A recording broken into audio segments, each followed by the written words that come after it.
當然可以。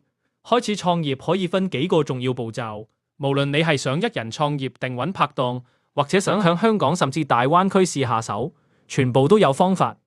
以下用廣東話幫你整理咗創業起步嘅重點。一、了解市場同目標客群，先要搞清楚你想做咩生意，了解你想賣俾咩人。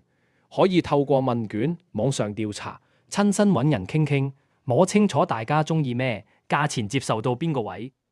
二、選擇產品或服務，決定清楚你主打咩產品或服務，最好有啲特別地方，或者解決到某啲人嘅痛點。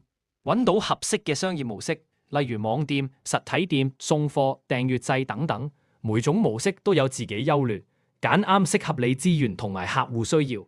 準備公司文件及合法營運。香港生意就記得辦理商業登記證。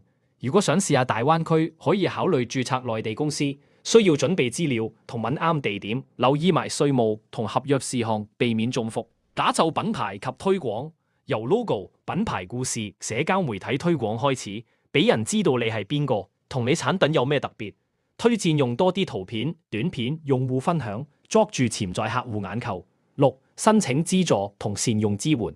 香港政府同好多機構都有新創業資助、貸款、免費導師。例如香港青年協會創業導師計劃、創科創投基金等，揾多啲專業人士傾下，會慳翻好多冤枉路。一人創業都要有企業家精神，唔怕冒險，肯試新嘢。好多瑣碎嘢要親力親為，可以考慮用自動化工具，例如網店管理、會計軟件等。初期要控制成本，但都要預算宣傳費同現金流。善用免費資源，例如 YouTube 教學、政府免費諮詢、業界分享活動。創業路唔容易，但只要有決心、有系統咁做，多問多學，成功機會大大提升。當然可以。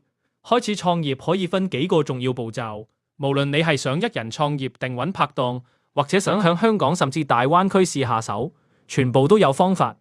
以下用廣東話幫你整理咗創業起步嘅重點。一、了解市場同目標客群，先要搞清楚你想做咩生意，了解你想賣俾咩人。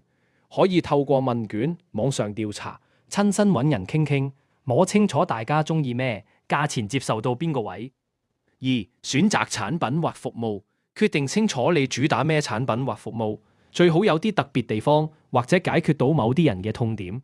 揾到合適嘅商業模式，例如網店、實體店、送貨、訂閱制等等。每種模式都有自己優劣，揀啱適合你資源同埋客戶需要。